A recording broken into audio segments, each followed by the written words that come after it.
What up? Howdy, howdy, howdy. Here we go.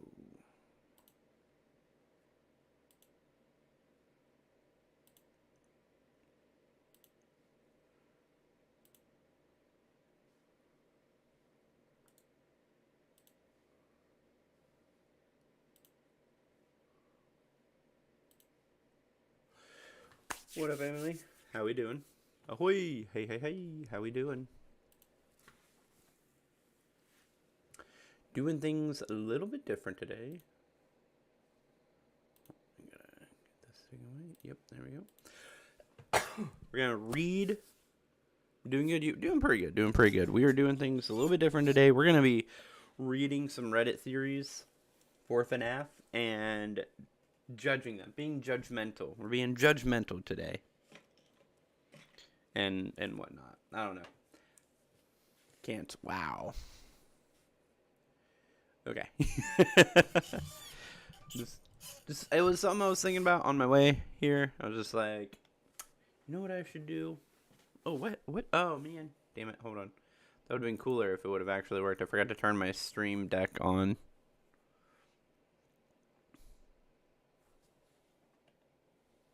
I was like, you know what I should do? Oh my god, why are you not working? Hello?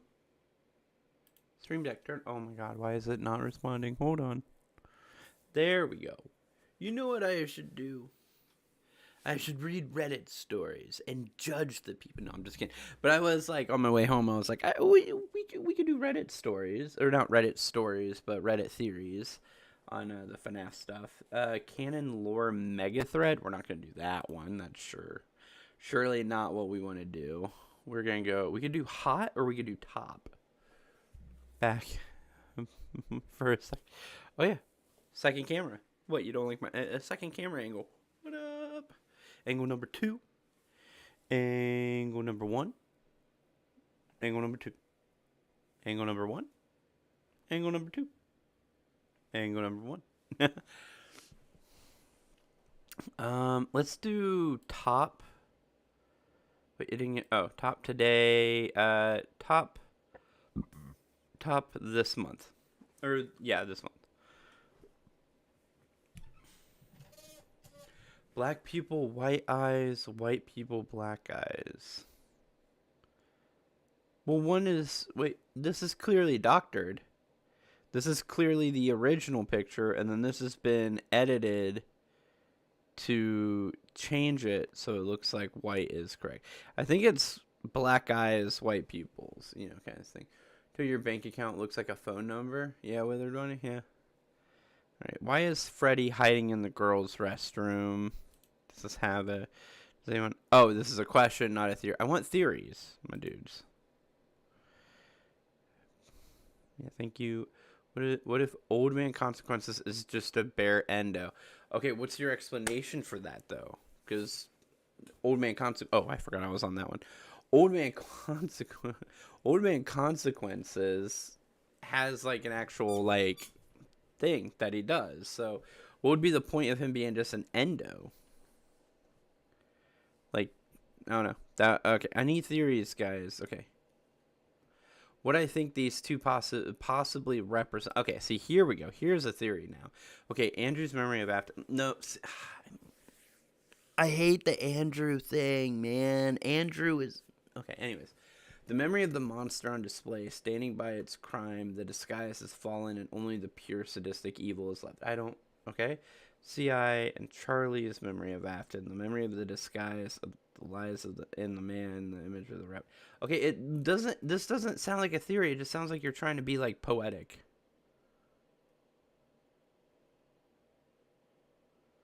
I don't know what the. I can't understand what that is. What? Five Nights at Freddy's Secret Artifacts releases on October 7th. It's a collection of artifacts gathered from the shadow by the employees of Freddy Fazbear's Pizza Circus Babies Entertainment Rental. This was Mega Pizzaplex serves as a record of these events. Each relic tells a story, a testament to the strange and terrible events. Okay, that's cool. I'm looking for theories. None of these are theories. Hold on, let me try something different. Yeah, let's just go with the hots. All right, let's see what's going on. What is the FNAF? Okay. Minor mistake in sister location, or is this intentional? What? What is the minor? Hold on. In sister location, one of the most important things was eye color, specifically for Circus Baby. After Michael gets scooped, the cutscene shows a mirror with him having purple eyes, showing that the fun times are now all in him. In the custom night 8-bit cutscene, it shows Michael after getting scooped, walking in his neighborhood, but before his body begins rotting, he has blue eyes. Why does Michael have purple eyes after getting scooped, but the cutscenes show him with blue eyes? Could this be a minor mistake in the game, or could it be shown that Michael possibly still retained some control over his body even after having his insides removed? What do you think? I mean, they're actually purplish. These eyes are of a purple tint. Yeah, they're bluish, but they're also still purplish. But it's more probably the case of the animatronics, the fun times and stuff that took over him. Ennard knows that purple is a natural eye color and would then change their eye color to be more receptive, to be more representative of human eye colors. There was only one mega pizzaplex. There were some normal pizzaplexes, but only one mega Yeah. I just interpreted the end cutscene of Sister because it's more symbolic than anything else. Ennard has blue eyes before the scene. Michael has blue eyes after the scene. It really makes little sense that they suddenly changed to purple, and then Michael doesn't really have a reflection in the mirror, which convinces me to say that we can take the content of this scene with a grain of salt. Yeah, like, I don't see, like, this doesn't look like actual reflection. It's a shadow with purple eyes, like more of, representation of he's been taken over. I don't want to see that. Yeah. Anyways, and back we go. And I am Stu. Okay, what's this? Who is the Chica bully? Oh my god, no. It is Jeff from Into the Pit. First, the Chica bully has a blue shirt, and also Jeff does, and Jeff also has orange pants like the Chica bully.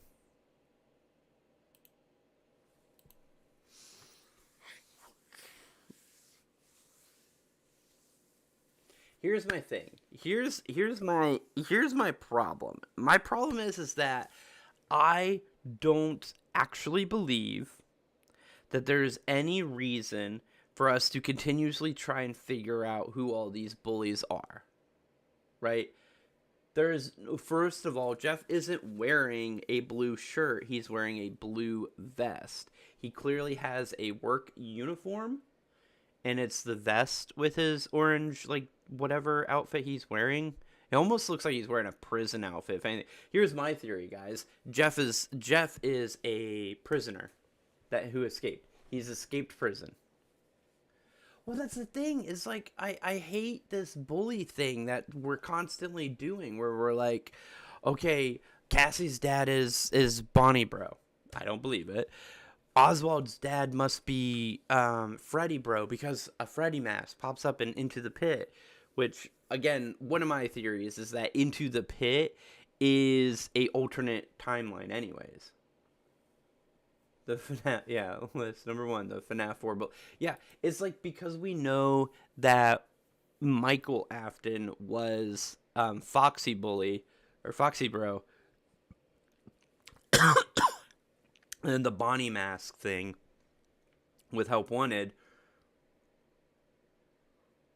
No, he's not. I don't believe it. You can't. There's no real proof. There's a mask, one mask. Here's my problem.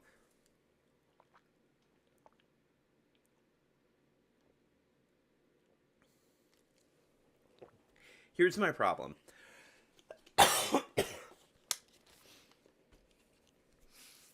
So we're going to say that Bonnie Bully Bro from FNAF 4 is the only dude in the entire world who ever owned a Bonnie mask. That's what we're saying. That's the problem with a lot of the theorizing in this community, is that we take such a honestly simple thing. You think there was only 4 masks. There's like 4 or 5 masks that they could get at the restaurant. So 1 in every 5 kids that came into that restaurant got a Bonnie mask.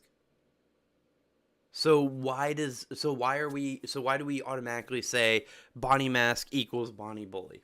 Like that's the problem with the theorizing.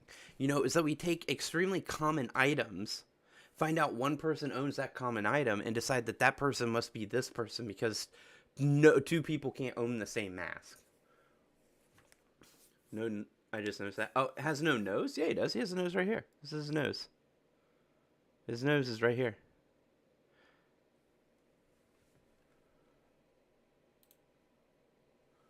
I don't know what you're talking about. That's his nose right there.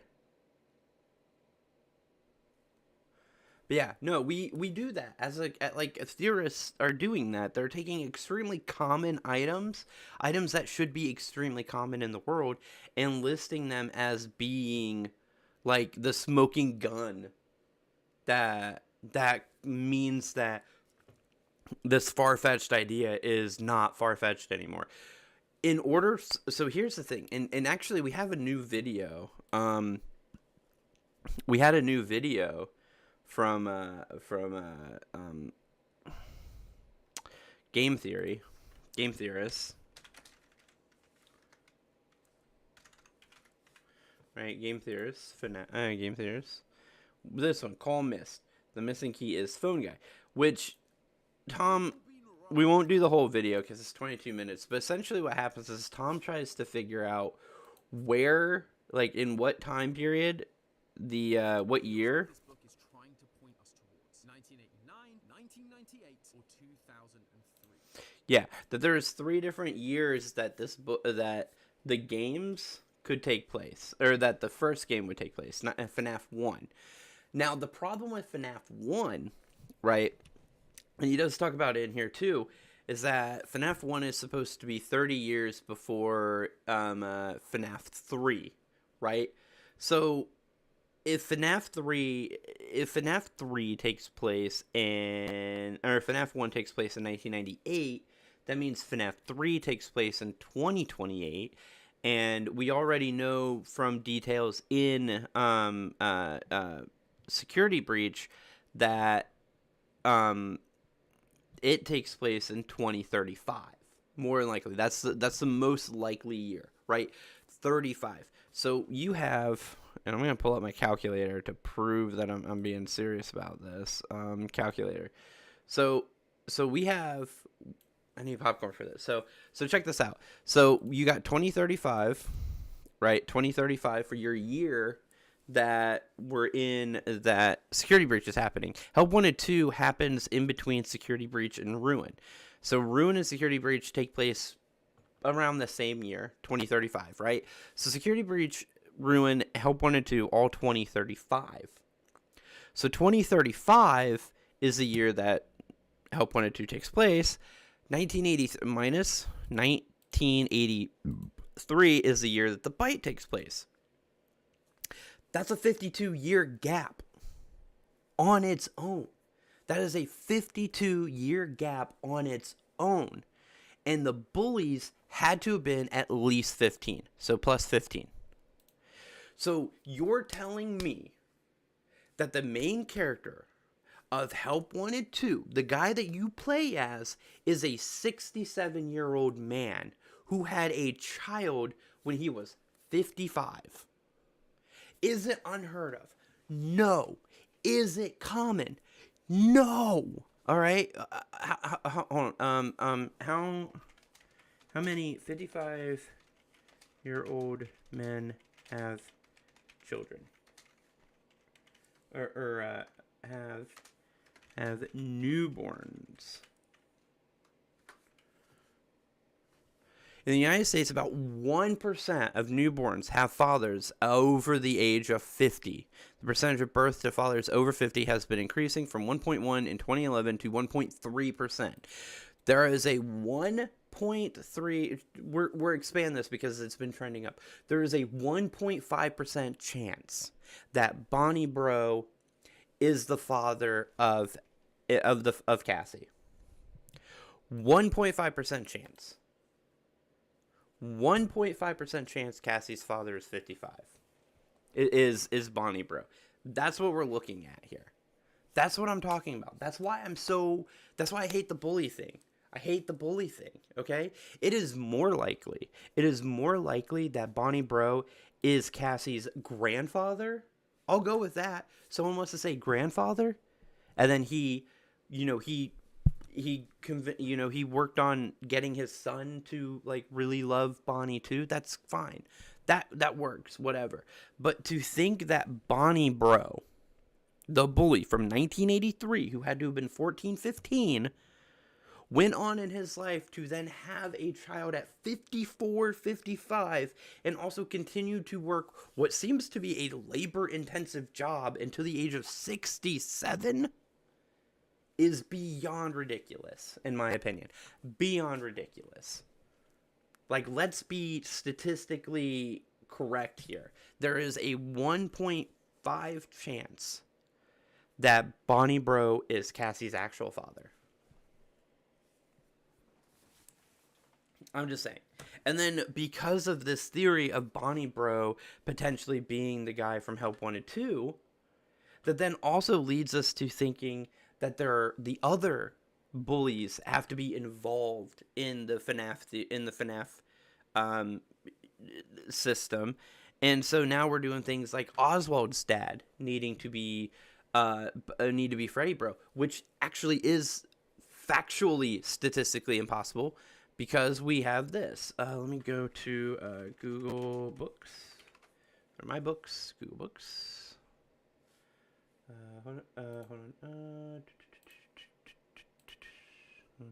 My library. Not my buy. What? My buy? No. Where are my books? Nope. Hold on. That's not where I go. I go here. Here we go. This is where I go. Where are my books? Where are my books? Books. There we go. Google Books. My library. Am I on the wrong? Oh, I'm on the wrong one. Hold on. I gotta go to my other account. There we go. That's the account. Okay.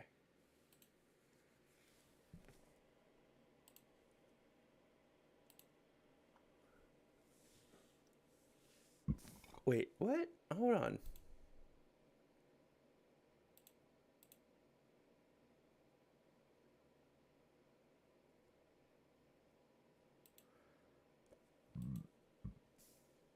The hell?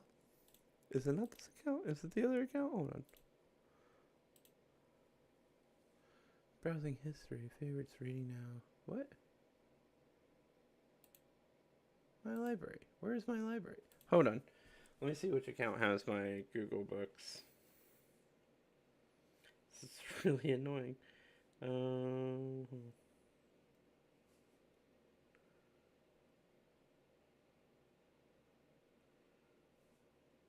Yeah, it is. Okay, it is. Okay, it is my Strider account. It's Google Play Books.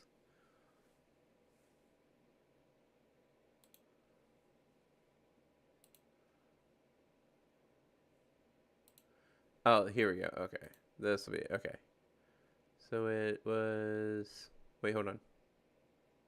Oh, I don't have Into the Pit, the book. I have the audio book. I don't have the actual book. Hold on. Okay, never mind. Hold on. What up, Anims? Hi, Anims. Hi, everybody. Okay, but hold on. Into the Pit. Into the Pit. Into the Pit. I think it's the PDF. Yeah, Into the Pit PDF. Hold on. There it is. Internet Archives. Now we can do it. Here we go. Close that. I don't care about that right now. And it's. I want to. Deactivate 4-page. Okay, there we go. Okay, and then I want to do Control F. What? Oh, it's not gonna search in here, is it? Damn it. Oh man, hold on.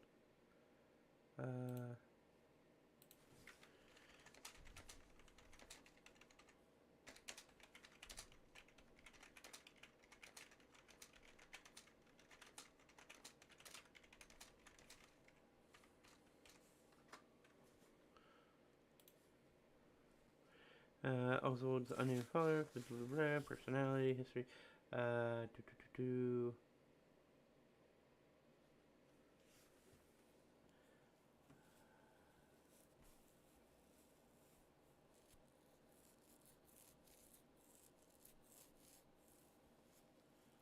Damn, I hate when it does this. It's not a hard thing, guys. Hold on. Let's see. There's too many of these right now. I need to go this way. Yeah. Anyways, trying to think of where it was at, where it is. Wait, can I search in here? Nope. Okay. Oh wait, can I search in here? Oh, okay. How old? No magic. What? Oh, how oiled? How old? How?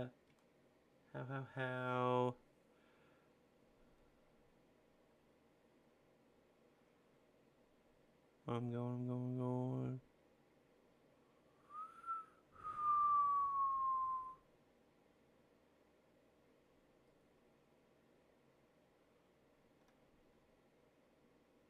Dad, how? Okay, here we go.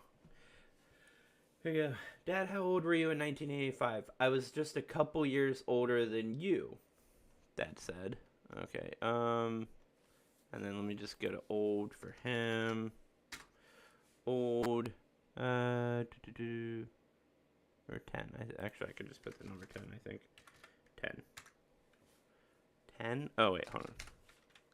10. When I was 10, I was at home in the summer until I got called in for supper, Dad said. I rode my bike and played baseball and got into all kinds of trouble. And 10 left from her allowance. Yeah. So this is part in the book, page 4. I guess, but there's nothing to do with Ben gone. School's boring, but home's boring too.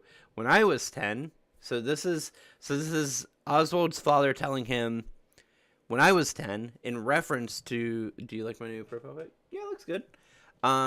You're playing Roblox? Nice. Anyways, this is him telling Oswald, when I was 10 as a reference to Oswald's age. So Oswald is canonically 10 in this book.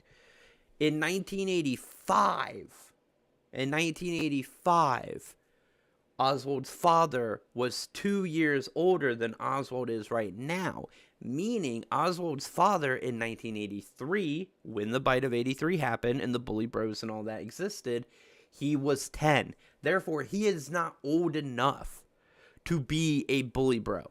He is not old enough to be Freddy Bully. Right, to be the Freddy bro, or whatever you want to fucking call him. He's not old enough. So Oswald's father cannot be one of the bullies because he wasn't old enough at the time. Cassie's dad from Help Wanted 2 is not able to be Bonnie bro because he was too old at the time to be both Cassie's dad and a bully in that time period.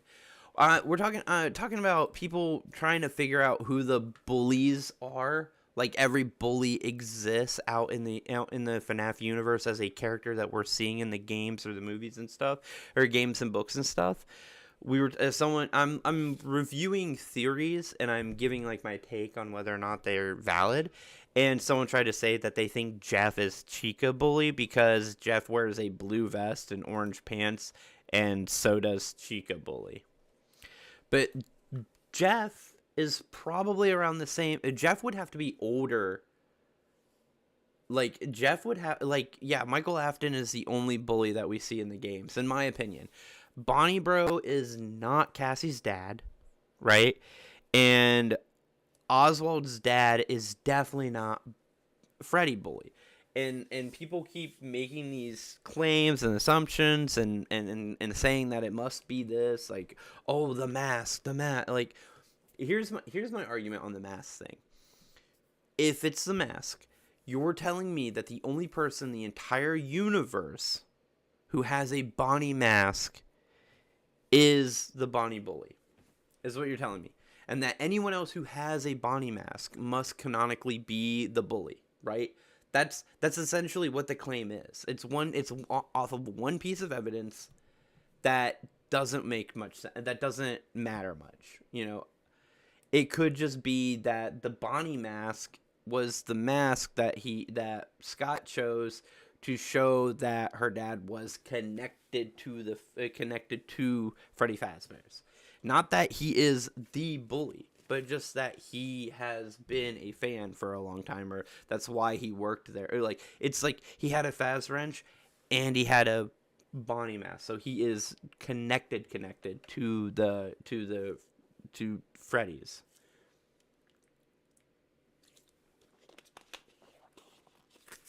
It just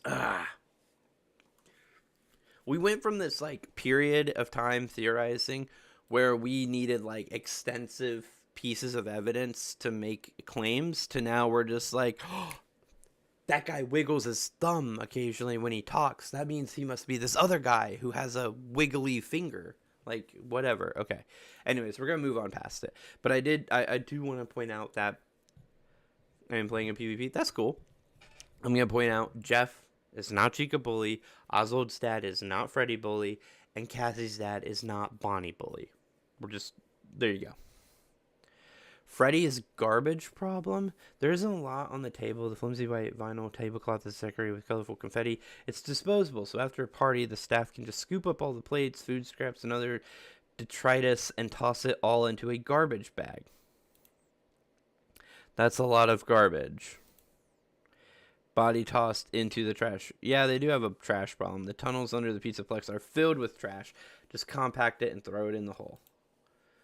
Tons and tons of trash. In the games, trash is overflowing and on top of the older Freddy's.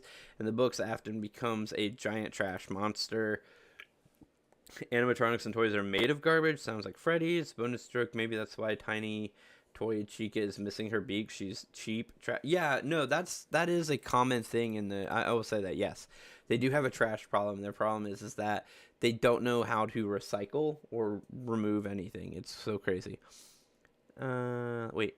Potential Midnight Motors 87 evidence and security breach. No, yeah, like, oh, wait, what? In Roxy Raceway, you can find a purple car built out of building blocks. This may remind you of a certain other purple car. Right next to the car, there's a gas pump with 87 fuel. With the recent reveal of the 87 dice in the Midnight Motorist, perhaps this was an earlier hint connecting 87 and Midnight Motorist. Now, you might have recognized the number 87 in relation to gas. It's usually the lowest octane fuel you can get at the gas station. No, it's not. 85 is. Therefore, maybe a coincidence, and FE just bought cheap gas. What? No, 85 is the cheapest you can get. 87 is like for not high-end vehicles, but nice vehicles. So this is wrong. Still, like, why would you have... Here's my... So here's my thing. They're talking about the gas 87 and how it could just be that 87, it's 87 has no relevance. It would just be the gas that he would use because 87 is the lowest. But you literally have a picture reference right here disproving your own fucking thoughts that it might be a coincidence. No, because 85 is your cheapest. It's not a coincidence. It's clearly there for a reason. Still, Stu will have referenced before, so it's interesting to consider. Like, what the hell? Why do people do this? They literally contradict themselves in their own theory. And yeah, that's the thing. The dice themselves in Midnight Motorist car does say 87 also. So what that's telling me is that Midnight Motorist is from 1987, which means it would disprove Bite Victim. 100% Bite Victim is not the Runaway. BV Runaway, not the case, period. Mike Runaway wouldn't make sense anymore either because in 1987, we know that Michael is a full adult. So he wouldn't be a runaway. It also would make us question who's in the house, right? Who is in the house? Who is the other person in the house? But yeah, so exactly do we think It's Me is now? A bit of a goofy question, but who exactly is Markiplier? Okay, hold on. FNAF AR trailer, but what's the significance? Is he? No, he's not a YouTuber. He's just a spokesman. In the Secret Artifacts book has the 2 dots after the title implying a series. Five Nights at Freddy's Secret Artifacts Confidential. That doesn't imply a series. It just implies that the book has a secondary title. Are there any, like, yeah, a double dot, a colon, first off, it's not a double dot. A double dot would be like dot, dot. A colon just means that there is a subtitle to the text. You know, I could write a book that's, the universe explored, double dots, weird facts. Like, that's just all it is. It's like, it's a subcategorizing. It doesn't necessarily mean that there is a series of books, but it does mean that this is a subcategory of what an overarching category could cover, you know. It's telling you, when you're looking at secret artifacts, you're only going to be learning about confidential secret artifacts, you know, by what this says, because it says confidential. If it said something different, if it said, like, because it could be just, like, secret artifacts. Yes, I burp. I'm sorry. It's live. I can't mute myself every time I'm about to belch, and I can't stop myself from belching. Anyways, like, if it said secret artifacts early, or, like, secret facts 80s, that means you're only going to learn about the 80s secret artifacts. Does it mean that there could be more? Yes, but it doesn't necessarily imply that there absolutely has to be a series. Are there any theories you don't believe you want to be true just because of the fan art?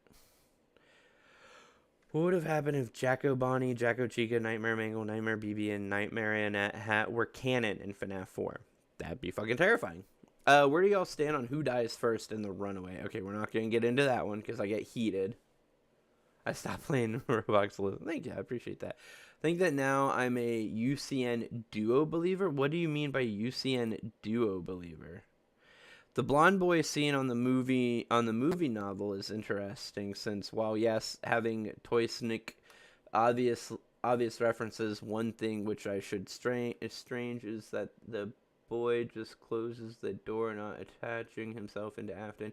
He let Afton die. He basically moves on. This could help Cassie. Okay, I can't understand this word salad that's going on, so I'm not gonna worry about this theory. Hold on, we're gonna move on. Move back. Hello? Hello? Internet? Internet.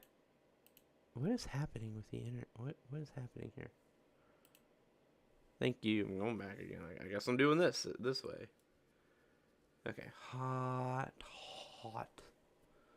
By the way, I don't understand anything here because I have a small brain dump. No, you're fine. We're doing Five Nights at Freddy's theories, which is the main point. Oh my god. It can feel like there's, which is the main point of the channel, so, or which is the main focus of videos on the channel. My live streams are kind of whatever. Let me get back here. Let's see. Can someone list all evidence of Cassidy receiver? Receiver or Cassidy receiver? What is, what is, wait, what do you mean? What is, see, this is my problem, is that there's so many different, like, sub-theories with these fucking names to them that it's hard to keep everything tracked. What the fuck is Cassidy receiver? Bite victim receiver. Receiver of what? What did they receive? I need a translator for the stupidity that I read on this shit. When do you think Follow Me takes place? What? No, not what? Oh my god. Here we go. So here's another problem of mine, is that people are trying to, like, okay, if it happens in the games, it's game continuity, plain and simple. So trying to act like Follow Me is a mini game in FNAF 3. So it's part of the game continuity. So thinking that it takes place 1995, 2015, or 2000 doesn't make sense. Like, what the fuck are you talking about? Follow Me takes place in FNAF 3. It takes place sometime during or before FNAF 1. What the fuck are you talking about in this? It doesn't... When do you think Follow Me takes place? 1995 Silver Eyes year? No! Because that's Silver Eyes. That's the book. That has nothing to do with the games. 2015, you're in the band. Again, not part of the fucking games. 2000, movie Springlock. Again, not game continuity. This question makes no fucking sense. It's like, why do people, what? No, what? Oh my God. This is why I can't read the Reddit, I think, sometimes. Sometimes I'm like, I might have to throw this out to you guys at some point. You guys find me good theories to review, and I'll give them like a rating of 0 through 10 on how good they are. But like me trying to find them, I think just is going to frustrate me because there's so much stupid. Like, was Baby a former Fazbear Pizza Plex character? No. What? No. What?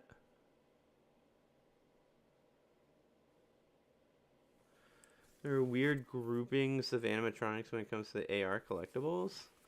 He then comes to the conclusion these groupings signify the different eras of the franchise, with Sun and Moon being the oldest of the bunch. He punches them as Sun and Moon coming first, then Bonnie joining, then Foxy, and Henry join forces, then Freddy, Bonnie, Chica, and Foxy are now a gang, but the last grouping he has no good explanation for. But no, babe, what? See, so some of these questions or theories are people who haven't paid attention to the beginning of the series, and they're just throwing out fucking theories that make no sense because they haven't researched enough for it. Like, no, Baby wasn't part of the Pizzaplex because the Pizzaplex comes literally almost 40 years after she was created. She was created in 1987-ish. 1990 at the latest, depending on where you think her pizza comes into place.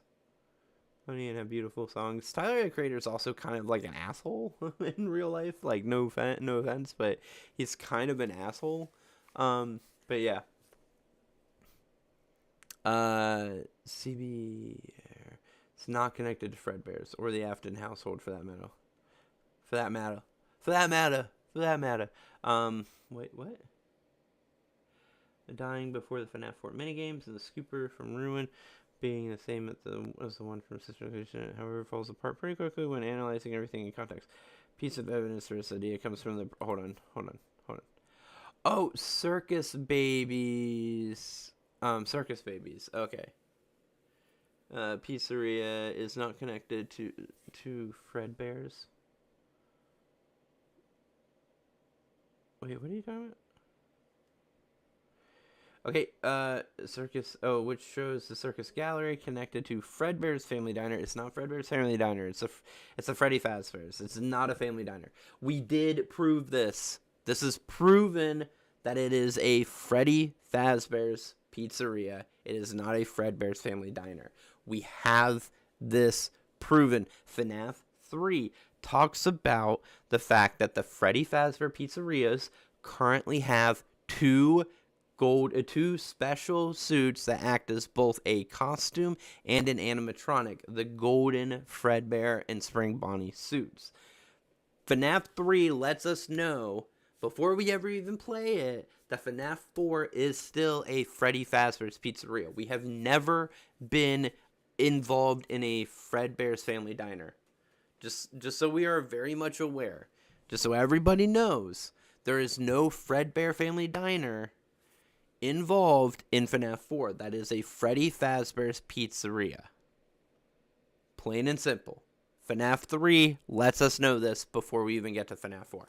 The reason people are confused, because people knew that it was we knew it was a Freddy Fazbear's. Then we thought it wasn't anymore because we read in the Silver Eyes series that there was a Fredbear's Family Diner.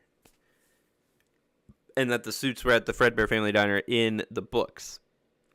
But the games tell us ahead of time. Ice cream scoop hair. What? I don't know what you're talking about. Hold on. But anyways, okay, so the primary piece of evidence for this idea comes from the Breaker Room map, which shows the circus gallery connected to Freddy Fazbear Pizzeria through a narrow hallway or vent, with the FNAF 4 minigame house and the sidewalk connecting connecting the two also depicted. Case closed, right? Well, not exactly. Several oddities about this map with this theory doesn't account for. For one, the only part of the house shown are the rooms that we see in the Fnaf 4 minigames, but it makes no logical sense for those 4 rooms to be the entire house. The original minigames also feature a door on the left side of the entrance room, which confirms that there's indeed more to the house than what we see. I have ice cream scoop hair. That's cool. The character dots in those rooms are also bizarre. There's a white dot in Bite Victim's bedroom. Okay.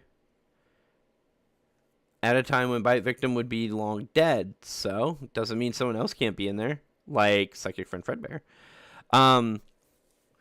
There are only 2 gray dots inside of Fredbear's, even though the minigames show that there were multiple Fredbear and Spring Bunny animatronics in the restaurant. This is to represent the two. This is to represent the spots of where the animatronics would exist, not to point out. So the white dots are to point out, and this is the Okay.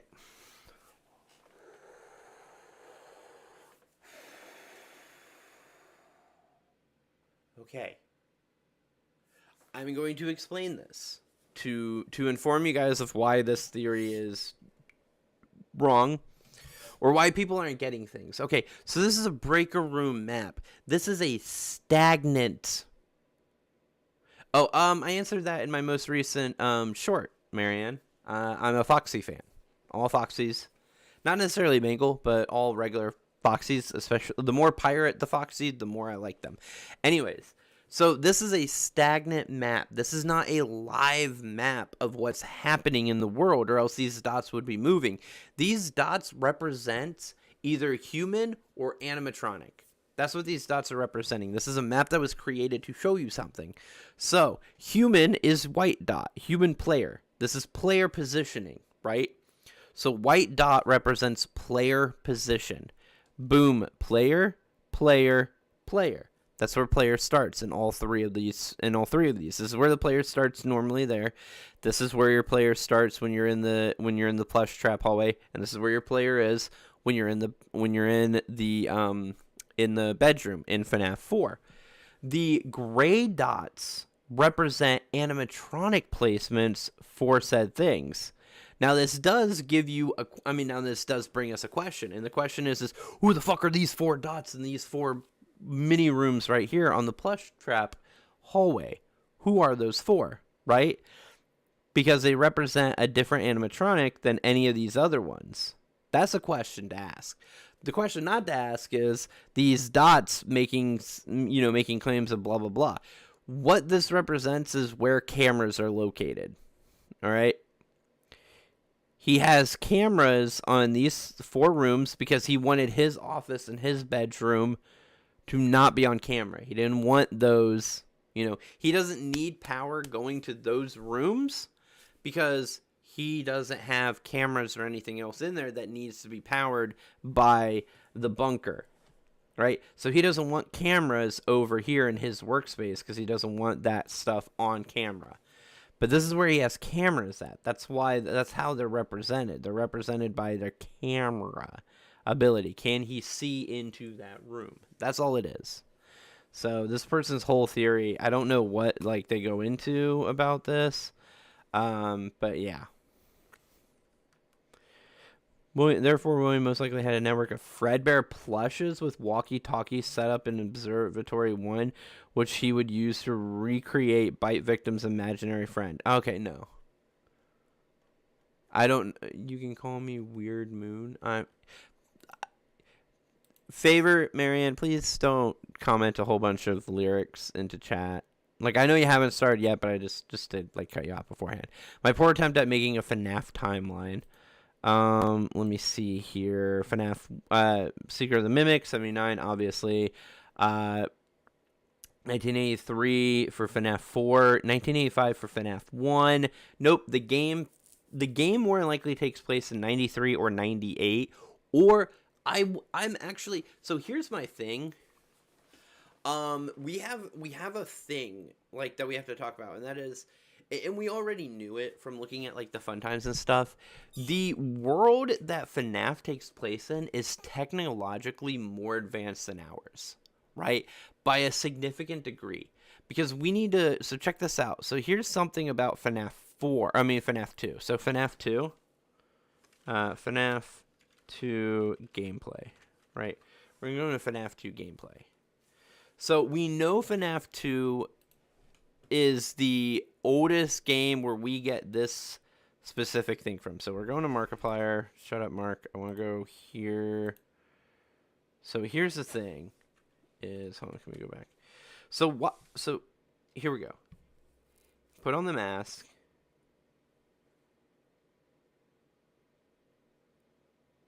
And then when you're playing the game. Okay, so let me see if I can catch that. And wait, hold on. What am I doing? Hold on. What am I doing here? Let me go into playback speed, quarter.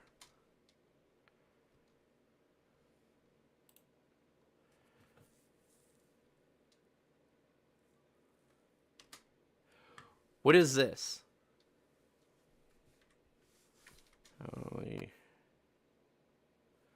Watch this. Okay, so what is this that he's pulling up? He has a tablet. He has a computer tablet that not only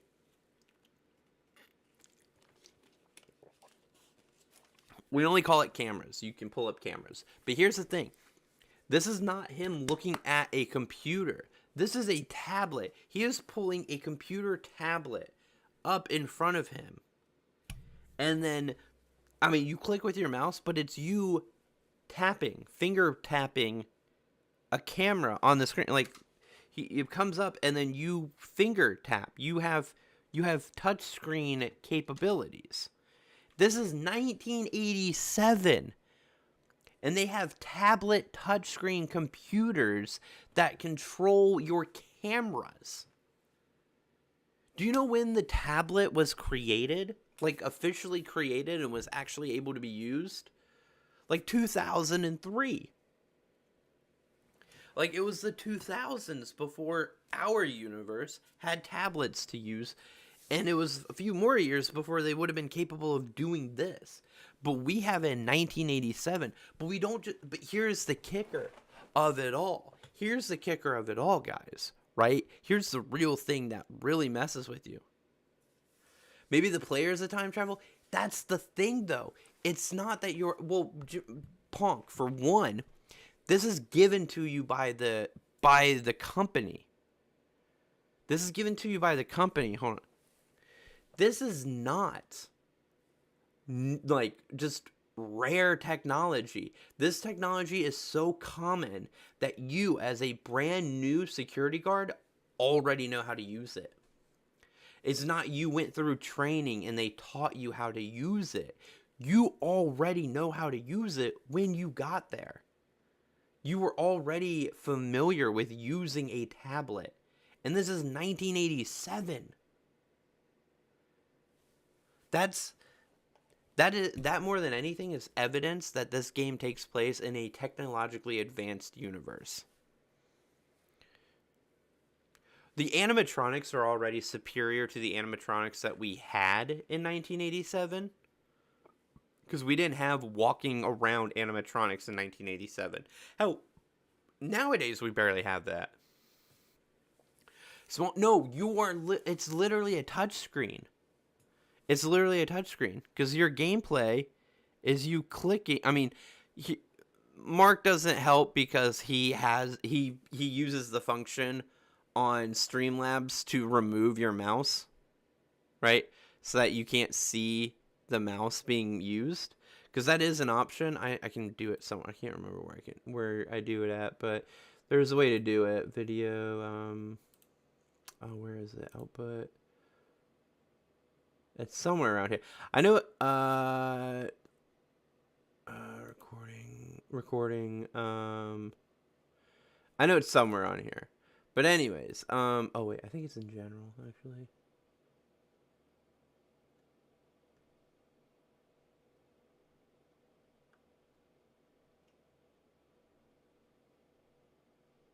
I can't remember where it is right now, but there's a way to turn off your mouse.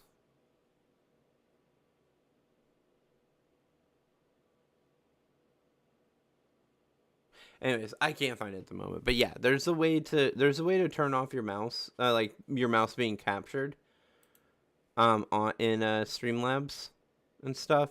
So he has that turned off. But when you're playing the game, you click on each of these individually, which would reference you. It's a touch screen.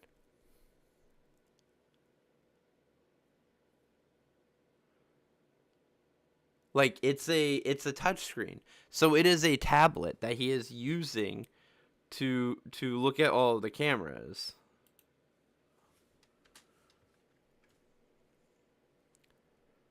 So he puts it down. He's gonna put it down in a second. But see, that's what I mean. It's like this is the tablet going down. You have it in your lap, and you're pulling it up to look at it, and you're tapping the cameras to look around, and then you're putting it down to look around. You know how I know that this is a tablet? There's no computer on your desk. Oh, can I? Yeah, I can do that. Yeah, absolutely. But no, there's no camera, there's no computer on your desk. So I know some people would use the thing. They'd be like, well, maybe that's just to represent you looking at the computer, but there is no computer. You're handed a tablet, and you sit at your desk and control everything via a tablet. It's crazy. There's no remote to it either. It's just purely your computer. Like, hold on, let's go to FNAF 1 gameplay, because FNAF 1 is the same thing, but FNAF 1 I'm actually starting to think takes place in like '98. Why not crayons? What do you mean crayons? Oh, why don't you have crayons to like color with? FNAF 1 gameplay. FNAF 1 gameplay, no commentary. I love that that's a thing now. Here we go. Yeah. Get in here.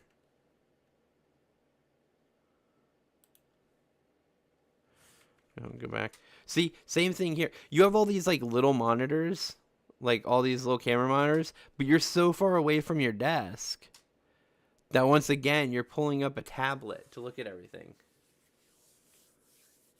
Oh, why am I eating rocks and not crayons? Okay, I get what you're saying. Okay, why are you not eating crayons instead? Crayon eaters rejoice. Anyways, that's a.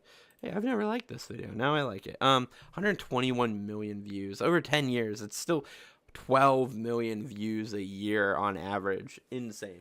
Anyways, but yeah, so you are pulling up a tablet. Like this is proof that that they're more technologically advanced. All right, have a good bathroom break. Yeah, insane, absolutely insane. So, oh, this is his whole, yeah, this is his whole run. Oh my god, how far in does he go? Oh, and then it's like the other games. Help 1 and 2, and then Into the Pit. Okay. Anyways, what's all this? No, yeah, my Deep 3 podcast, the Deep 3. Anyways, but yeah, so yeah, this is like it's so farther in the future. But anyway, so 1985. So no, actually, FNAF 1 takes place in like 1991. Oh wait, hold on. Oh, this is to represent that the deaths happened in 1985. I personally am a strong believer in MCI 1983 myself. It just makes more sense, if you will. Like in a way, it makes more sense. Like, so it makes more sense in the fact that I truly believe that the dead body in the gold Freddy suit in the back of in the parts and service room in FNAF 3 is a body.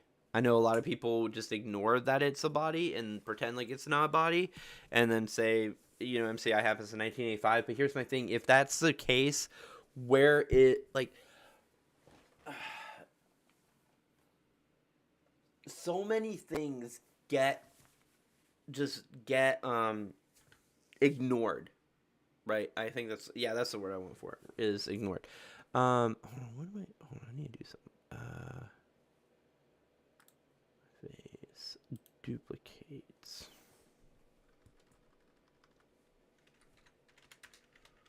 Full face. There we go. Full face. I want a full face. Move it up there. So full face. We go here. What the heck? Full face. That's the wrong camera. This is the camera that I want. Yeah, there we go. I want that camera gone. I want this camera. I want everything else gone. Delete you. Yes. Delete you. Yes. Delete you. Yes. I want just you. I'm making a new camera thing. Bam. All right, there we go.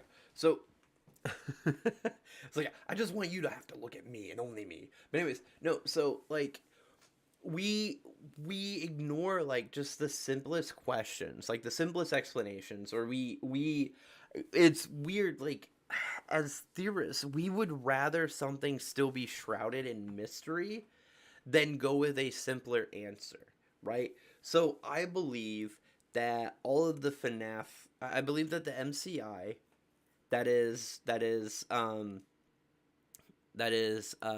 Vengeful Spirit, Bite Victim, Susie, Jeremy, Fritz, Gabriel, and Charlie, all 7 of them happen in the same year. And I believe that they all happen immediately before, after, or before, during, or after um, the Bite of 83, because it makes the most sense. Like, okay, so if it happens in 1985, one, that means that Bite Victim happens, and it isn't for another 2 years that William acts upon his. So one, I am an advocate that it is not William talking at the end of FNAF 3 saying, "You are broken, I will put you back together." Right? I don't think that's true. I think that it is this. I think it's the Vengeful Spirit who tells him that. Right? Why do you? Who do you think was William's first victim that he purposely killed? Purposely killed? Susie. Susie is the first purposeful victim of William Afton. Susie is the first death that William Afton planned ahead of time. I don't believe that's the first person to die at William Afton's hands. I just think it's the first person who he planned to do it. She is the first death of Spring Bonnie, or Springtrap, right? She is the first Springtrap death. I believe that William Afton, through a mistake, accidentally killed Vengeful Spirit before anybody else by sticking him in a Springlock suit and it going off. I don't think he planned on it going off. I think he planned on putting the kid in there for like a timeout or something. Like, if I stick you in here, you'll be stuck and you won't be able to get out that easily, and you'll stop moving around. You'll stop doing whatever it is that you're doing to annoy the shit out of me. I think that's what happened. And I also believe that it is Dave, Henry's son. It was Sammy, but now that we have the name Dave from the logbook, I believe that Dave is the name of the Vengeful Spirit. If you want an explanation of that, go watch my video on it, because I do have a full video about why I think Dave is the name for the Vengeful Spirit and why Dave is Henry's son. I believe that Dave was the first victim, and that Dave is Henry's son, Charlie's twin brother, and there's a lot of evidence to point towards this. For one, we do believe through Help Wanted 2, the gravestones in Help Wanted 2 and the gravestone game in Help Wanted 2 kind of points to Charlie being the last death in the group. So if she's the last death, then why would Henry say a wound first inflicted on me when technically the wound was inflicted on him last of the 7, and stuff like that. So I know this theory isn't true, but I like the theory that the Shadow Creature, Shadow Freddy, and Shadow are just spring-locked staff members who turned into Shadow Creature. I do like that theory a lot too. It would make a lot of sense also in the fact that they were like. So here's the thing that I talk about with the FNAF theory, with the FNAF universe, in general is that why do adults not turn into spirits? Why is it only children, right? Like we have two adults that do end up becoming, who end up what's the right way of saying it? Who end up possessing animatronics. Well, one necessarily just William, but Michael ends up possessing his own body essentially and becoming a like ghoul or whatnot. But we only have the two of them. Other than that, any adults that we hear about dying, they don't end up possessing anything. They just are dead. But we have children left and right who die, who end up becoming spirits who possess things. So what if the shadow? So what if it's like adults without the help of remnant, which you can only create through a child spirit possessing something? What if that's the only way adults can become spirits? They have to have had they had to have interaction with remnant ahead of time, and then that allows them to become a spirit and possess things. They have to secondhand remnant. Did we turn back in time? Yes, absolutely. So, but then we have children who create remnant and who are able to actually possess things. What if there's an in between? What if teenagers are who the Shadow Freddy, Shadow Bonnie are? What if they're teenagers who worked for the company and died in those suits? They weren't able to possess the suits, but they also weren't able to just move on like adults do, so they became like shadow spirits instead. And the reason that they listen to William Afton and do what he says is because they were employees for him before they died. So the last thing they remember when they were alive was was taking orders from William Afton. So in death, they continue to do that. And that's why William Afton is able to tell Shadow Freddy to go get the animatronics and bring them back to him in that room. Because they are used to following his orders. I love that I have like a real Wolverine thing going on right now, by the way. Like Wolverine. Like I got like the whole Wolverine like thing going on.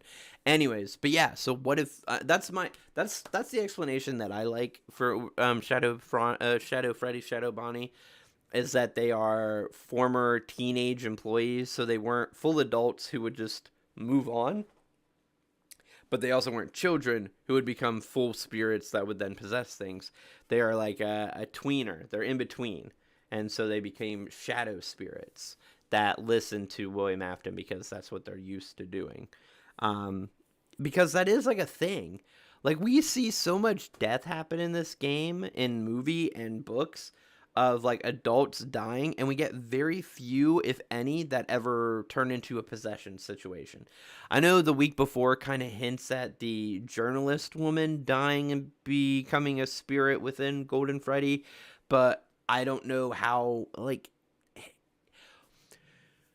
there's only one ending in that book that's going to be a canonical ending, which means there's only one ending that we can take what happens in it to be the thing that happens. And that canonical ending is the ending where it has to be the ending where you leave the message, right?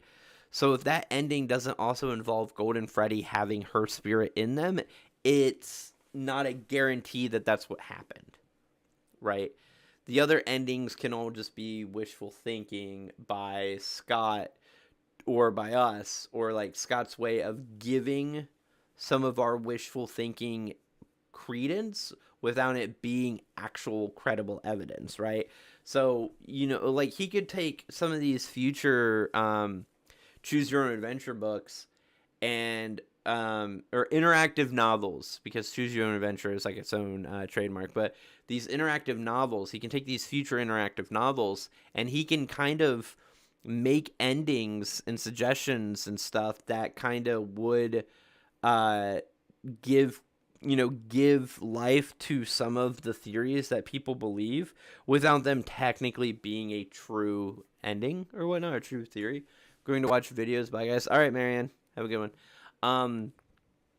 I kind of hope he does that. He makes like troll endings where weird off the wall theories are true in that ending. But again, it would just sow more confusion and chaos within the community, because it's already hard for the community to accept the fact that not every short story, not every single thing that comes out of Scott's mouth or off of his hands or whatever is actual FNAF theory, like actual FNAF universe lore or whatever. In Charlie Brown, the second they turn 18, insert saxophone. Yeah, yeah. Wah, wah, wah, wah, wah, wah. Dalton and Charlie Brown sound like that. So to go away from FNAF and to go to Charlie Brown, the actual original so one of the main reasons why adults sound that way is because the entire show is supposed to center around Charlie Brown and his friends and the decisions and stuff that they make in life.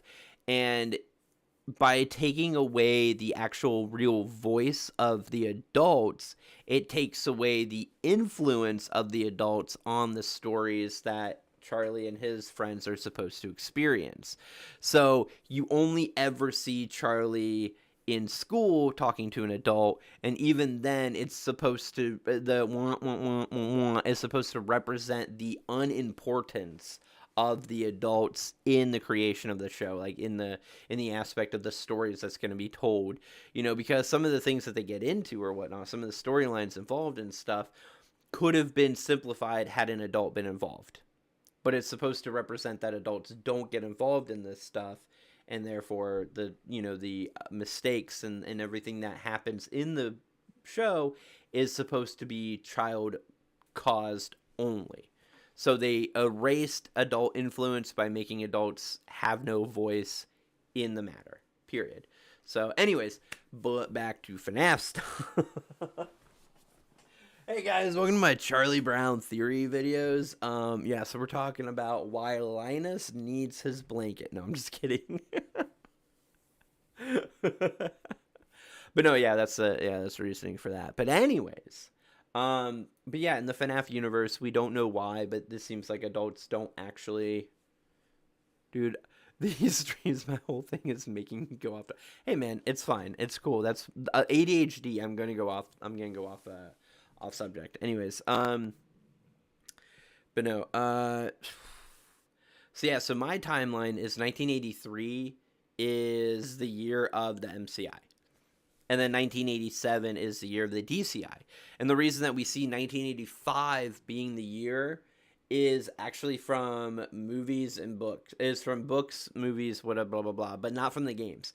So the games themselves have never put the MCI in 1985.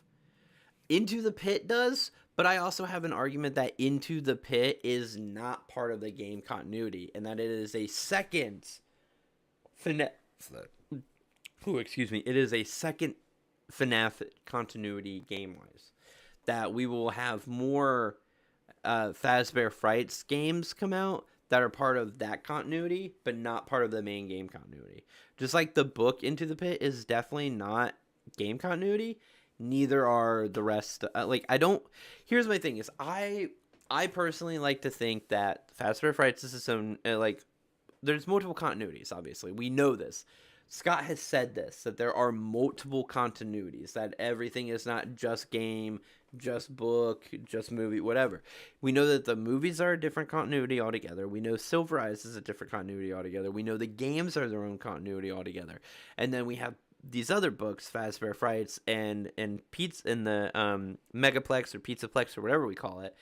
And those have multiple continuities in them because there are multiple stories that take place in multiple universes. That there is the FNAF-verse, right, where there's these multiple universes. And for those of you who do know or don't know, whatever, it's like Marvel. Marvel, and I've said this before on stream, and I know I'm reiterating. Bear with me. Just go with it.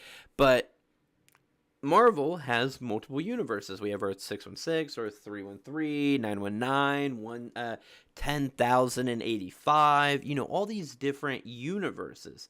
And we have the TVA who kind of keeps track of all of them and stops sacred timelines or blah, blah, blah, whatever. All that good garbage bullshit for the multiverse, right? Into the Pit, I like how Spring Bonnie just shows 6 corpus to Oswald, like he's proud of it. So that's not Spring Bonnie. That's Pit Trap. And there is a significant difference between Spring Bonnie and Pit Trap. Spring Bonnie is William Afton in the gold Bonnie suit, both before and after he dies. But it is William Afton inside of that suit in both instances. Pit Trap is actually what is called an agony beast. So the entire premise of Into the Pit, what it first looks like before you read the rest of the Fazbear Fright books, Into the Pit originally looks like Oswald is literally time traveling back to 1985 and reliving the days up to the incident and then experiencing the incident as a time traveler. That is actually incorrect. What is actually happening is that Oswald, and this is why time doesn't actually change in the in the real world, blah blah blah. What's actually happening is Oswald is traveling into a agony memory. And what that basically is that the blood on the ball pits are infused with agony from the children who were the victims. So what he's basically experiencing is the memories of 6 different children who were killed in the Into the Pit incident, the ITP murder incident, and he's experiencing what they remember. Now, these are children between the ages of like 6 and 12. And so, one, they were in fear, and that's obviously how they created agony in the first place. They were creating agony, so obviously they were not in the best mental state. What he's experiencing is all 6 of their memories of the incident fused together and then being transferred into his mind via the agony energy that was created by them dying and being in fear, and then infused into the ball pit from their blood. So they don't. So the best of my no. So it's fine. That's why I'm here to fill in the gaps.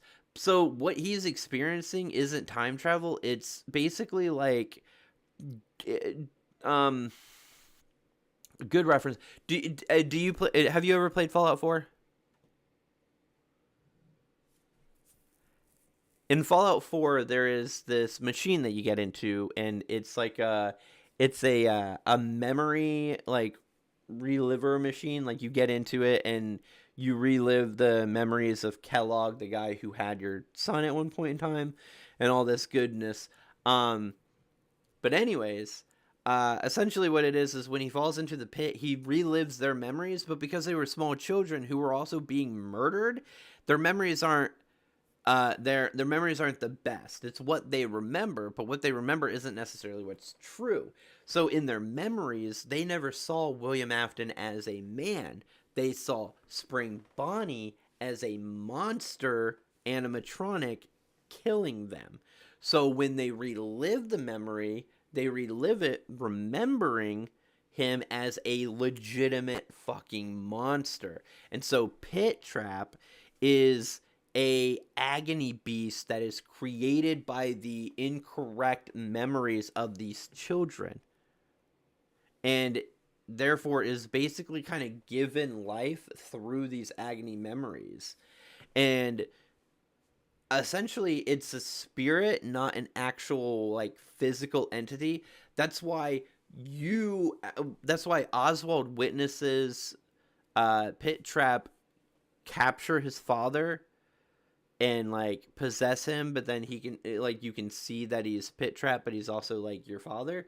He isn't actually physically taking your dad. What happens is that he possesses your dad gets possessed, right? And it just looks like he's being like physically removed, but it's not the case. It's really weird. Like physically, like to you it looks like he was like pulled into the thing and like all that stuff, but in reality it's just that the spirit of the Pit Trap possesses your father, and that's why everyone else still only sees your father, right? Only you see your father as Pit Trap. And that's also why like in the book your dad you throw Pit Trap dad into the pit, and then you pull your actual dad out of it's the whole thing. Or something like that. It's something like that. But anyways, yeah. So Pit Trap is a monster that was literally created through the agony of these kids' memory. And so everything that you do is just you experiencing the memories of them being in Freddy's, leading up to the death of all these kids. Holy cow! All of a sudden, I'm very tired. It's 2 o'clock, so I still got some time left. But yeah. But there you go. So that's your explanation of Pit Trap and all that good stuff. And anyways, back to the theories. I need to make a horn before I do anything else. You go in here. You go down to scene. Pop it. Actually, right there. What is this? I'm gonna get rid of you. I'm gonna get rid of you. Bring you over here. Title. Full face. And then full face. And there we go. So now I got a button for when I want to do this. There we go. And then I can do back to this, and then to this. So there we go. All my buttons. I got some buttons, guys. Buttons. Who's got the buttons? I got the buttons. I can also do this. I can also do this. And back to you. Camera 2. Camera 1. Camera 2. Camera 1. Camera 2. Smaller camera 2. Camera 1. Okay. Alright, back to the Horizon.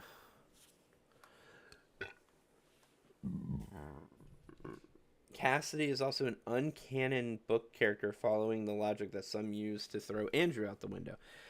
They're both book characters, Cassidy from TFC and the Survival Logbook, and Andrew from Fazbear Frights. They're from the exact same tree, yet one is suddenly this amazing built-up game character, and the other is this uncanon book character. What? Oh, what are you talking about? Cassidy is the Golden Freddy spirit, regardless of if we know them to be Cassie. She's existed since FNAF 2. We just didn't know it was her specifically. So a role is introduced, then a book character comes in later on and fills it, and it's never directly stated in the games. Wonder who that reminds me of. The Mimic? No. So here's my thing on this, is that Cassidy is not so wrong. That was wrong to begin with. The name Cassidy has existed since the Silver Eyes, not TFC. From the Fourth Closet, yes, from the Fourth Closet, and the Survival Logbook. Andrew's from Fazbear Frights. Here's the thing, though, is that Cassidy follows a established pattern to make them not Fredbear, not Golden Freddy, but to make them the name of an Afton child. That's the thing. So in the Silver Eyes trilogy, William does not have any other children but Elizabeth. So Michael and Crying Child, as we call them, because we can't ever fucking agree on their name being Cassidy, even though it's Cassidy. Anyways, but Crying Child and Michael do not exist. Oh, wait, quick. Would you rather be Springlocked or a William Afton victim? Honestly, probably a William Afton victim, because it does seem like he kills his victims way faster than Springlock. Springlock, you die slowly. It takes hours. And you're not able to make noise, because the first thing that does is it punctures your lungs, making it incapable of you creating enough air to actually expel a noise, essentially. It makes it impossible for you to make noise and call out for help or anything like that. So you just have to suffer and slowly die over hours of time. Whereas William Afton does seem like he's quicker. A lot quicker. I don't think he drags it out. It's never been described in the games, books, or movies as being torturous. It's just been deadly. He just kills you. You're dead. Boom. Minus the 2 kidnappings that he's ever done ever, right? And the weird thing with Carlton, with Carlton in the FNAF book. But other than that, like in the Silver Eyes. But anyways, but no. Back to what I was saying. So Cassidy. So in the Silver Eyes series, William Afton does not have either of his boys. He only has he only has Elizabeth Afton. So both of the boys don't exist in the book series, except for Michael's name is repurposed as one of William's victims and one of the spirits inside of one of the animatronics, specifically Golden Freddy in this case. So we have an established pattern. A William Afton child in the games is relegated to a William Afton victim and an animatronic spirit in the book. So then we get Cassidy, who in my opinion is Crying Child. So Cassidy goes from being a William Afton child to being a William Afton victim, well, relegated to a William Afton victim who is now an animatronic spirit. An animatronic possessing spirit. Bonnie. So Bonnie's spirit is a Cassidy, which is not the name of one of the original 4 victims. Michael is now a victim and the Golden Freddy spirit in the books. So that's kind of one of my logics for that, is that Cassidy is also a UK name. It's a boy name in the UK, in Britain, where the Aftons are from. So again, it would make sense that William Afton's son would be Cassidy Afton.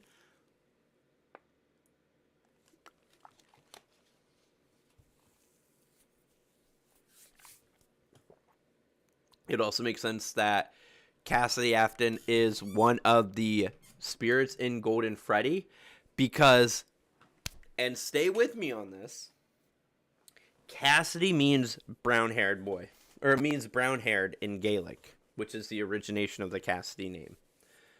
Cassidy means brown hair. Curly brown hair, actually, I think, if I remember correctly. Cassidy.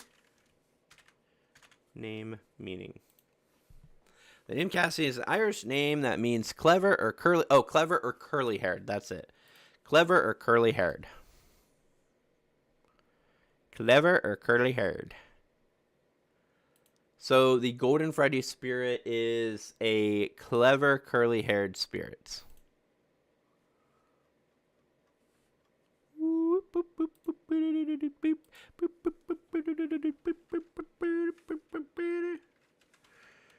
Crying child. Curly. He's got a curly hair. His hair is curly. It curls. I mean, it's not like super, super curly, but it's wavy. It's curly. It's curled. You know. Just saying. Is portrayed as a very scared and confused boy. Or is he? Or is he clever? No, I don't know if he's actually a clever child. But yeah. I don't like the David being crying child. It just doesn't fit with me. Cassidy fits. So, and the reason that it fits is because of the way that you get, and again, I've made a video on this. Here, watch my video. Let's go to YouTube and watch my video.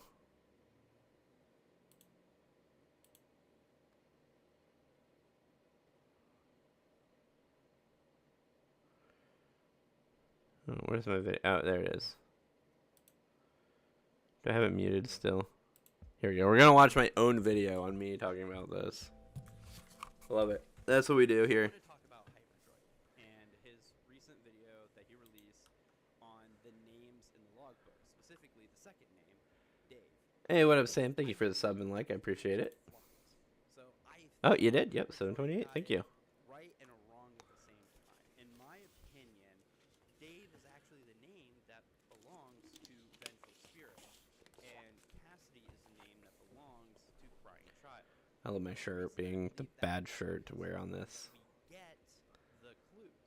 So the 4 clues that give us EVAD, and then we flip it in the mirror to get Dave, are all the page numbers from the questions that are being asked.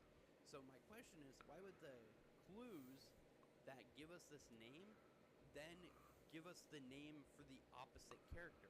Same thing goes for Cassidy. All of the clues that we use to get the name Cassidy are given to us by altered text, page numbers, or the answers to the personality quizzes, or are given to us by Mike with his red ink.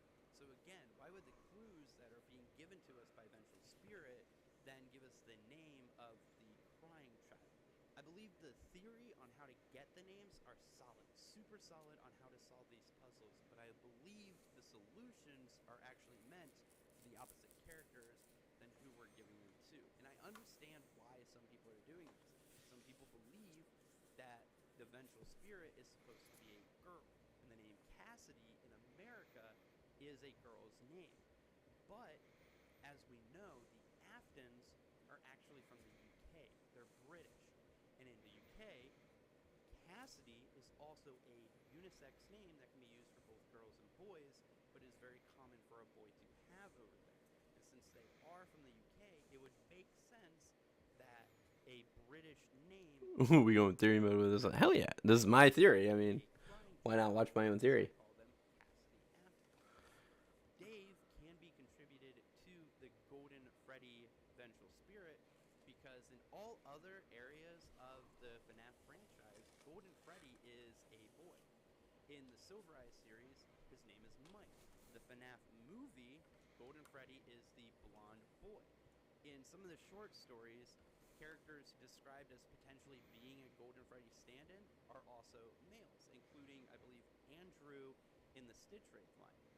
The picture used for the Vengeful Spirit at the end of the UCN is actually just a picture of Scott Cawthon's own son, just overexposed and colorized to make it look kind of creepy.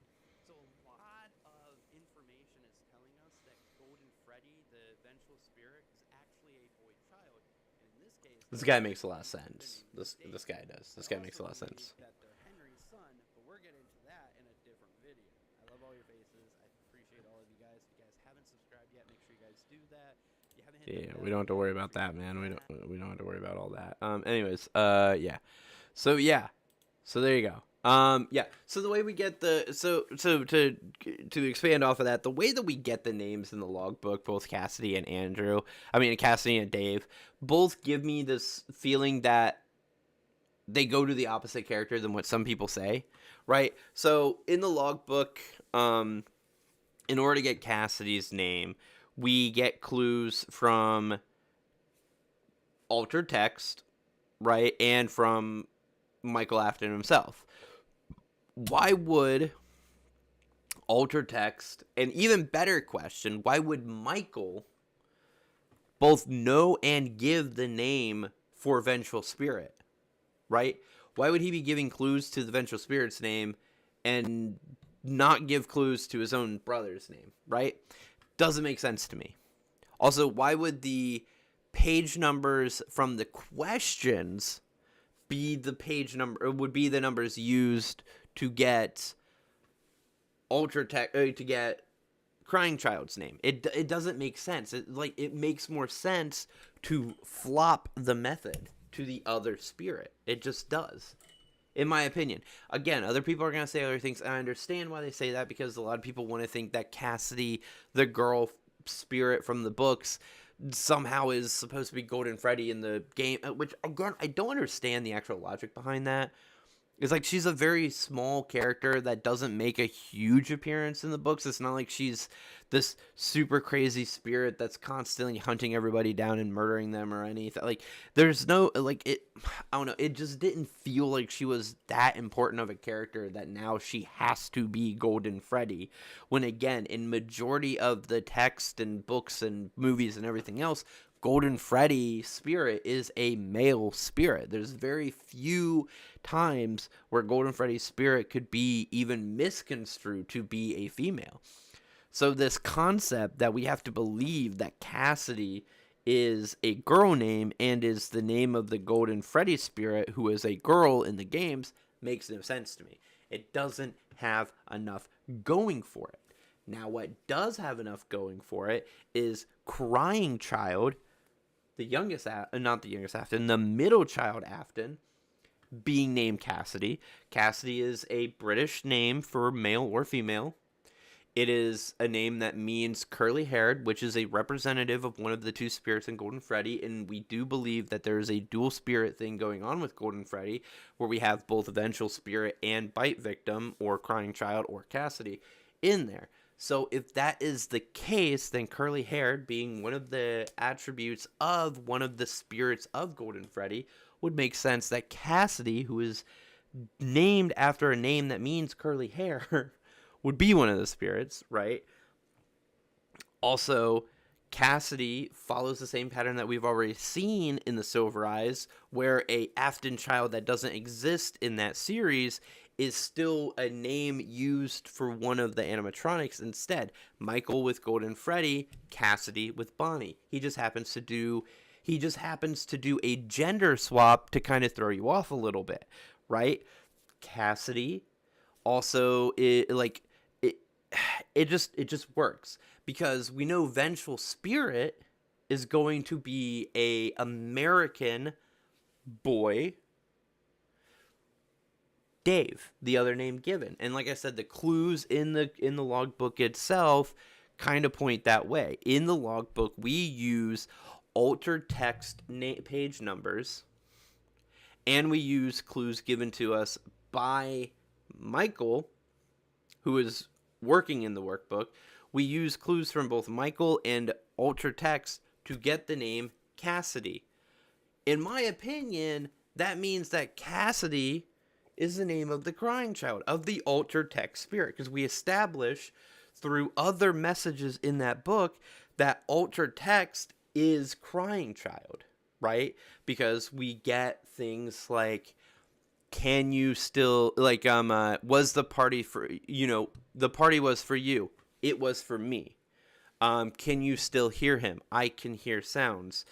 Do you still see him in your dreams? I can't see, or something like that. But we get all these answers that are very crying, to go Gen Z and Gen Alpha with this. They're very crying child coded. So we believe that they are crying child. So if altered text is crying child, then that means the clues given to us by altered text should be attributed to altered text's name. Clues that we get using Vengeful Spirit's questions should be attributed to Vengeful Spirit, aka the name Dave, right? So I believe that Hyperdroid and all the other people used the correct method to get the names, but then thought that the names went to the wrong person. But that's just me, What airline have you had the best experience with? For me, it's either EasyJet or TUI Airways. But how about you? I don't know. I haven't been on a plane since I was 12. So I haven't been on a plane in 21 years. So I don't know.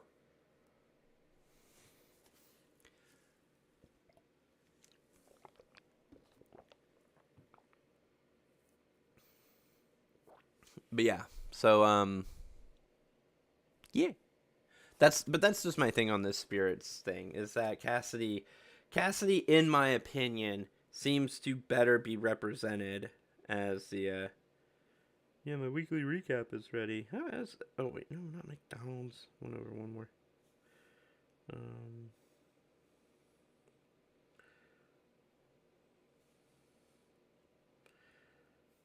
If you guys haven't checked out my latest short is me asking you guys who your favorite animatronics are. I think it might be finally. Oh, is it dead finally? Oh no. I want it to be dead finally. It might not be. It might still be going. Five views in the last hour. Yeah. It might be dead. Might resurface again. I think my next shorts are going to be like more simple. It's going to be me like asking specific animatronic groupings. Who's your favorite animatronic? Like, who's your favorite animatronic from FNAF 1, from FNAF 2, FNAF 3, FNAF 4,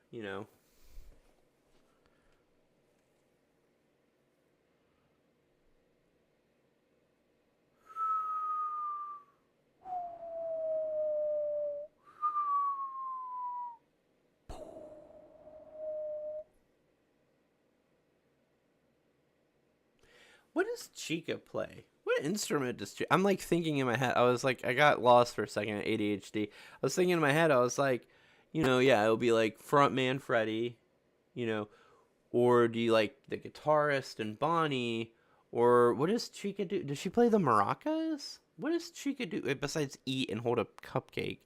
What does she do for the band? And then you have your side events of Foxy the pirate. That's my question. What do any of them do? Like we know that like Freddie and Bonnie are the frontman singer and the guitarist, but like Chica's just is Chica actually just like a groupie that made it up on stage? And what does Foxy do for his solo show, like his solo event show thing? Like what does he do? Like what is I don't know. It's so confusing, right? Anyways, but yeah, guys. You guys specifically, anyone watching after it and everything else, put together some theories from the Reddit that you'd like to see me actually do. Like send them to me and like send me links and stuff on Discord and whatnot, and I'll add them to like the list of games and stuff, and then we can do our list of theories, and I can go through them and rate them in a future stream. I also need to, me and Dabs are still need to work on. We want to do a list of animatronics, like put together a slideshow of animatronics, and want me to rate. I don't know if it's rate or just describe how good or bad they would be as like Fallout sidekicks, because I do love Fallout. Fallout's like one of my other things, so I want to do that too. Maybe I can make some shorts off of it also. But anyways, guys, I think I'm gonna wrap up now. Get some sleep. I work tomorrow, so we won't have the long stream tomorrow. I forgot to tell you guys that. No long stream tomorrow. It'll probably be normal length or not at all, depending on what I'm doing. Because I have to work tomorrow because of Thanksgiving. So love your faces. I'll see you guys in the next stream.